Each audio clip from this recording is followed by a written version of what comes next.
Alright, so here we are with our IHC GG1, which is the preload scheme. And went ahead and put a decoder in it.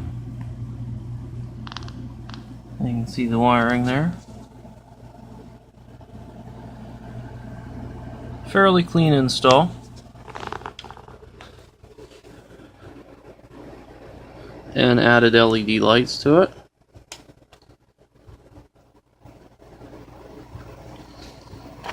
And you can see it runs pretty smooth.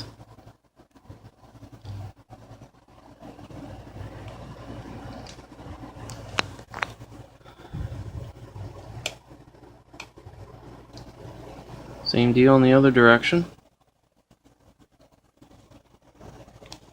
The motors don't seem to be fighting with each other.